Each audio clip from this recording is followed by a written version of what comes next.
My wife and I live in a different state to my family, however we often travel back to my home state for special family occasions, birthdays and Christmas for example. My wife is a 22-year military veteran, and when she discharged it was medically. She has been diagnosed with PTSD, anxiety and depression, and has spent several stints in psychiatric hospital, one for 4 months. She was prescribed an assistance service dog who we have trained up under the supervision of a registered organization, and she, we'll call her Daisy, is formally qualified and papered. She goes pretty much wherever we go, including interstate flying in the cabin of the plane, with my wife in an ambulance to hospital, and also was interned with her at psychiatric units. My family are all aware of this and mostly supportive. However, the last time we visited for my niece's 21st birthday, I was questioned by both my sister and my niece about whether Daisy was accompanying my wife to the party, which I responded that she was, as my wife really struggles in loud crowded environments. There was about 80 people and loud music together in one room. My niece suggested several reasons why Daisy shouldn't go: loud music, balloons, lots of people. Which I assured her Daisy was fine with, and they already know this, being very familiar with Daisy's very calm temperament. My sister then spoke to me after my niece and also said similar things, not outright saying, but heavily suggesting it would be better if Daisy didn't attend. I just said if my wife feels she needs her, she will be attending. Sometimes my wife has been able to do small things without her, but never big events like parties, even shopping centers and restaurants. Daisy comes with her.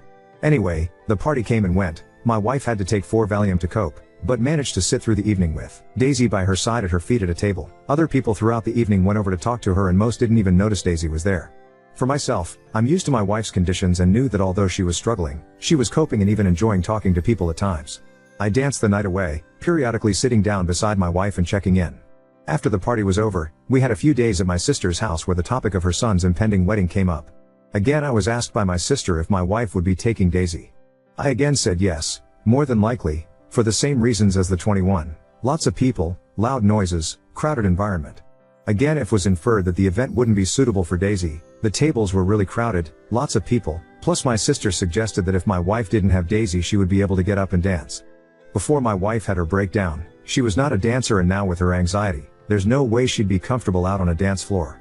I was so taken aback I didn't know how to respond. My wife heard my sister talking to me, and so she suggested she only go to the ceremony and skip the reception to avoid my sister getting stressed out about her dog. My sister snapped they are at the same venue. Then softened it with, of course we want you to come.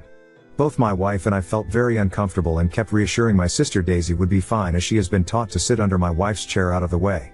It felt like the concerns raised weren't genuine concerns but just a way to feel like Daisy was unwelcome. We flew back home not long after, and this is where I may be TA. We woke up the next morning and the first words out of my wife's mouth were maybe and should just stay home for the wedding and you go by yourself so I don't stress your sister out by taking Daisy. I felt so bad for her. It's taken such a long time for her to feel comfortable in going out in public, and Issy has been instrumental in that, and now my family were making her feel like she wasn't welcome with her assistant's dog. I reassured her, but later in the day I rang my sister and told her what my wife had said, and that perhaps more care could be taken to make sure my wife wasn't left feeling that her conditions were not considered. I told her my wife had said perhaps she shouldn't go to avoid stressing her out, and my sister just said yes, and? To which I replied that she had been prescribed a dog for a reason, and without her dog my wife would likely not go anywhere, like she used to.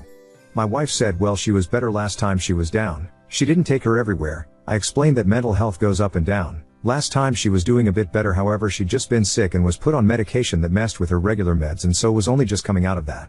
Also, I reminded my sister the last time we didn't really go out apart from to a restaurant, to which Daisy also came.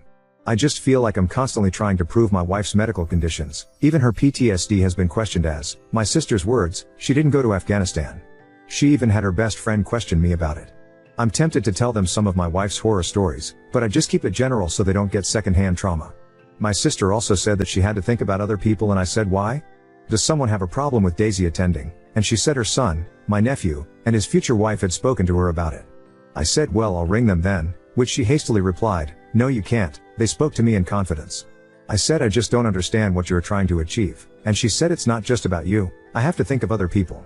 I said well, you wouldn't be asking Nana if she was bring her wheelie walker, and she said actually Nana might be in a wheelchair so I'll have to put her at the end of the table, to which I snapped and said yes, but you wouldn't tell her she's not allowed to bring her wheelchair. And she replied, I didn't say you couldn't bring Daisy. I said back that it was disingenuous to pretend that your questions aren't designed to make us feel like she shouldn't be coming.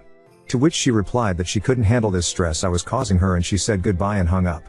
So Ada for calling my sister out on all her questions regarding my wife's assistant's dog?